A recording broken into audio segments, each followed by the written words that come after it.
on track to complete all of America's military objectives shortly, very shortly. We're going to hit them extremely hard over the next 2 to 3 weeks. We're going to bring them back to the Stone Ages where they belong. If there is no deal, we are going to hit each and every one of their electric generating plants very hard and probably simultaneously. We have not hit their oil, even though that's the easiest target of all, because it would not give them even a small chance of survival or rebuilding. But we could hit it, and it would be gone, and there's not a thing they could do about it. Guarantee for our future. We are working on transforming Israel into a super nation in the region and globally, and we were able to do so thanks to our soldiers and our captains and all those who fought and those who died, and of course thanks to your solidarity and your steadfastness. はい、こんにちは、皆さん。昨日のトランプ大統領のスピーチ、皆さんどう思いました？私はね、聞いてて、新しい情報はなかったなということだけですね。トランプ大統領はもうおじいさんなので、質問を一つすると、なんか100個で答えが返ってくる。なので、同じことの繰り返しのスピーチだと私は思いました。で、今日皆さんに紹介したいビデオは、このシカゴ大学の教授、ロバート・ペイプ教授ですね。この方、政治学者で、これ、日本のね、ウィキペディアにも載ってたので、ここに貼ってますが、安全保障論、テロリズム研究、この専門家ですね。で、この教授が言ってるのは、エスカレーショントラップって言って、ステージごとにね、問題がどんどん拡大していって、深みにはまっていってしまって、抜け出せない状況を作っているって、そういう状態になっているっていう私の理解なんですけれども、で、このステージ4の説明をしているビデオを見つけたので、皆さんに紹介したいと思います。ものすごく私は興味があったので、皆さんも何か学ぶことができたらいいなと思います。では、ご覧ください。So stage 4, and this is where Netanyahu is really wrong, is about what will be the new center of world power coming out of this conflict. Netanyahu said it's going to be Israel. He's wrong. It's not going to be Israel. And you can already see who it's going to be today, which is Iran is not just controlling shipping the way people are describing, oil prices the way people are describing. Iran is controlling so much world oil, so much, and oil is so critical to world power that Iran is emerging as a new global center of power. So let me just explain this a moment. So before the war, 33 days ago, there were 3 centers of world power we discussed: the US, Russia, and China. Now, why was Russia even in that mix? Because it had 11% of the world's oil. And of course, it uses that for military purposes. Well, Iran now has double that amount of world oil, more than any other country on the planet. And what that's going to mean are $100 billion a year more to put into military. That nuclear enrichment is now more likely than ever to become nuclear weapons. And over time, as the months and the years go on, which I know we're having a hard time coming to grips with the reality that's occurred here, is that this is going to create a new center of world power and dwarf Israel. This, as you can see right away, for all of our lifetimes, oil has been so critical. And it's not just oil, of course, it's gas, it's the energy, it's the fertilizer. This is what Iran has now as a chokehold on the world, but it's 20%. And there's no way you're going to make up for that in the next 3 or 4 years. Even if you start drilling now, it will take that long. So Iran is coming out of this. And we've never seen this in our lifetimes. A new world power center created in a month. That's what's on issue here. So whatever President Trump says tonight, whether he wants to go forward ground war or not, all of this we don't know, and he may not even know. Let's face it. He's been all over the map. The reality, I deal with the realities here. And what we are seeing is escalation reality with strategic consequences. Those aren't over because President Trump thinks he's going to stop and go to Mar-a-Lago and just cut himself off from the world. No, the world will have to live now with this new center of world power. And there's no good way to deal with this. This is why I was so opposed to this war with the modeling I've been explaining. This is not like, this will end up being worse than Vietnam. Maybe not in battle deaths, so the 58,000 dead, that took 10 years, however, so we haven't been into this 10 years yet. But it's because of the consequences. There was no way Vietnam was ever going to become a center of world power. It had no nuclear enriched material. It was not going to do shocks. This one was always fundamentally different. And I realized most of the world would not know that. Why should they know that? They're not modeling this for decades.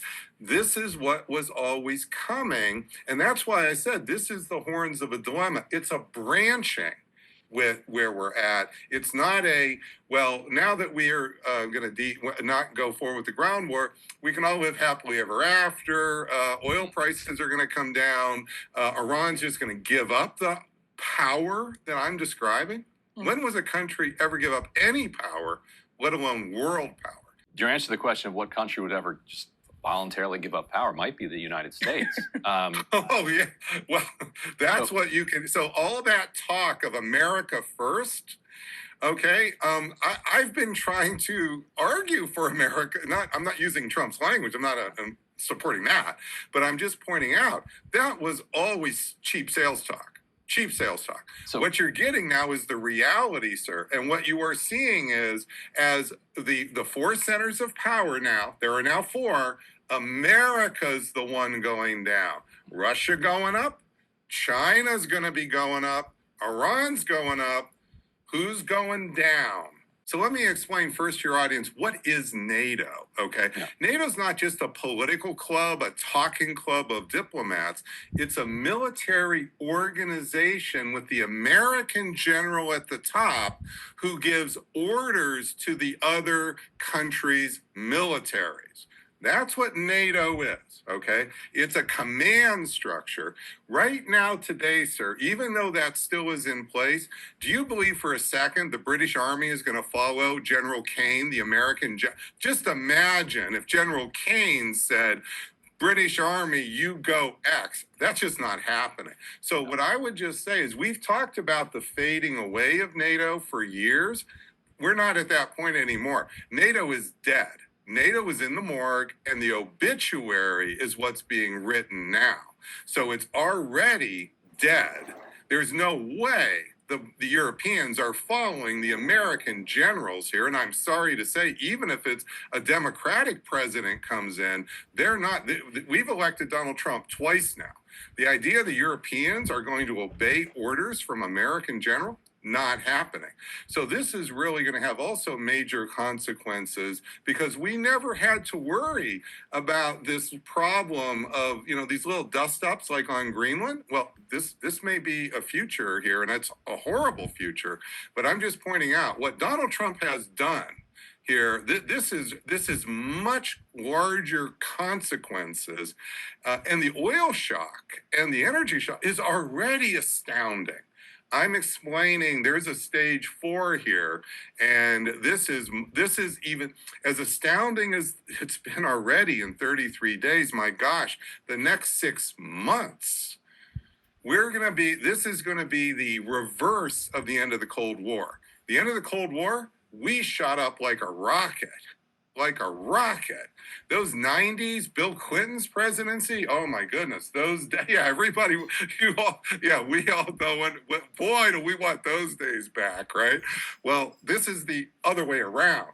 We're now on the other end of this, going the other way.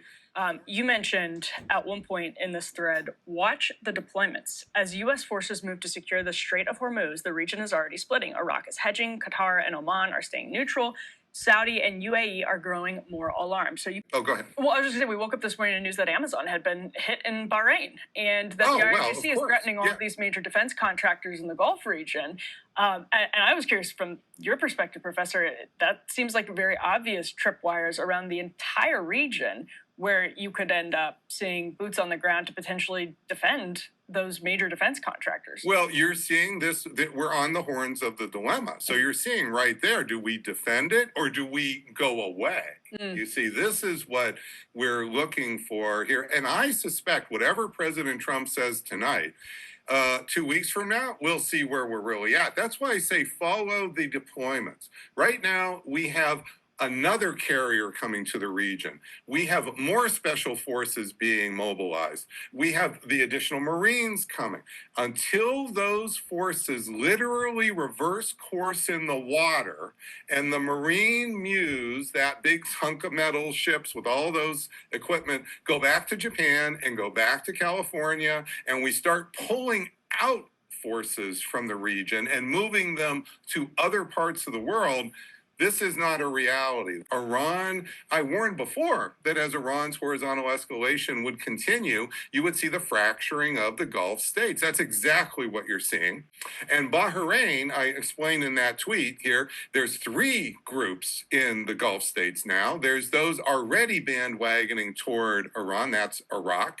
There's those that have been in the middle, that is Oman and Qatar, and they're desperately trying to duck and avoid any but they're in the middle. They're not pro-America now. And now you have the others, and Bahrain, UAE, these have been focused here. They have some Shia, there's real reasons to pressure those particular states. And that's what you're seeing Iran doing. They're being extremely smart about how they're fracturing those 3 pools. And what they're doing is breaking the coalition. We're not growing. We just talked about the end of NATO. Our coalition's falling apart here, and they're picking up pieces. And this is the problem. Russia will pick up some more pieces. China will pick up some more pieces. So this is what we are going to see more of. And I don't know if 6 months from now, President Trump may decide he wants to keep American forces and bases there. He may have to fight to keep them there, just where they are today. So I don't mean to grow. I mean, Bahrain has a big base. They may throw us out, and we may have to say, well, we'll have to topple the Bahrain government to keep that. Are we really going to do? These are the choices President Trump has put us in now. This is not where we were 33 days ago. The Americans are tactically successful, but strategically failing. And it's the failure and the counterproductive, we're in a worse position at each stage, that sucks us to go deeper into the trap. On that list yesterday, I was going to say JP Morgan was on the list of defense contractors that the IRGC said are now fair game in the region. Yes, that's exactly right. I'm trying to explain why their assumption is fatally flawed for their business. And the heart of the matter is they're assuming that the root of this can be snagged out by just simply Trump walking away. And I've heard Jamie Dimon yesterday talking about this on Fox. He's just wrong. It's just flat out wrong. And the reason is because we have created, through no intention, but we've created a new center of world power. And Iran is not going to stop trying to grow that power. They're going to want to exert more influence in the Persian Gulf. And that's what you're seeing in those Amazon attacks. And absolutely, they're going to want to knock JP Morgan and Amazon out. That's Western imperialism as they see it. And they have a lot of power. And especially if Trump pulls back, they will have even more power. So much of the oil from the Middle East goes to Asia. And Asia right now is in a supply crunch, not just a cost crunch, but there is in the Philippines, there's 200 million people in a supply crunch here, almost the size of the United States in Asia. This is generating enormous power for Iran and also in relation with China. They can do more and more together. And so what you're going to see here is this fundamental assumption that this can all just be blown over and all we have to do is we're going to apologize for killing the supreme leader and yeah, Trump was stupid and then we're all going to admit that it was just Trump here. We're just going to blame Trump, blame Netanyahu, and Iran's going to just give up world power. No, and who's going to pay the price? The businesses, JP Morgan, Amazon. This is going to have mega effects because they're not up for, if they want AI, Iran's going to get AI from somebody, it's China. And I spent 2 weeks in China last June touring the AI factories and shops on the robot shop floor to see for myself how the BYDs and so forth are being made. And oh my goodness gracious, China has enormous leverage here that it can share that AI with Iran. And so this idea that Iran needs JP Morgan, I don't know what I'm just trying to explain. This is the fatal flaw in that thinking. Iran is 4% of the world's oil. They're operating as if we were 33 days ago, and all that's changed is bombing. So we end bombing, and everything goes back to 33 days ago. There's just a flaw here. I don't know quite how to explain it. There's a reality. And that reality is Iran is a world power now. And as each week and month goes by, this will become more and more evident. And at some point, markets will catch up. I mean, markets are often, behind. I mean, I always say, Washington is 3 to 6 months behind, and markets are typically long behind more than that. That's how you get the balloons. So otherwise you would not have those balloons popping. This is about how to understand the reality that we're seeing versus the hopes that we also all have. United States pulling back equals de-escalation in the way we would understand it, which is the economic shock here. Iran is going to squeeze countries as they go through, and I suspect they will never let a drop of oil from Saudi Arabia or UAE pass the Strait of Hormuz here because they want to topple those governments. And I think that's why Saudi Arabia is talking to Pakistan because Saudi Arabia is looking for who's going to help me, and Pakistan's friendly to Iran. So why is Saudi Arabia making these relationships with Pakistan here? They need a backup in case Uncle Trump bails on them. And you can see right away, you're not counting on Trump. So what are you doing? You're looking for a backup plan. And Pakistan may not be your best bet, but it's probably your only bet here to help. MBS has got a real problem. How is his regime survive in this situation where he's lost that much oil revenue, so he can't use money as much as he could before? Iran is gaining power. These are the real consequences that I'm explaining by the new center of power, and it's just not likely to change. I just don't see how Iran, even if you got a new regime in Iran, why would they give up all this power? Right. Yeah, and Saudi Arabia reached a security deal with Pakistan. And I think what's being missed there is I think Pakistan has been one of the countries understanding this emerging geopolitical power, not just the details. And so if you notice who else was there, it was you basically had Pakistan, you had Turkey, you had Saudi Arabia, you have Iran, a growing anti-American coalition that is emerging here. As soon as we talked about arming the Kurds, we effectively lost Turkey. I mean, Turkey's got millions of Kurds. The idea we're going to arm the Kurds, those Kurds are likely to want to do is turn on Turkey. So this is already, our ideas here are just doing everything to push away those countries. And Pakistan is starting to build coalitions here. So I don't think this is just about being Mr. Nice Guy Pakistan. Let's be nice. I think that what you're seeing is the reality of how the geopolitical game is played. all right,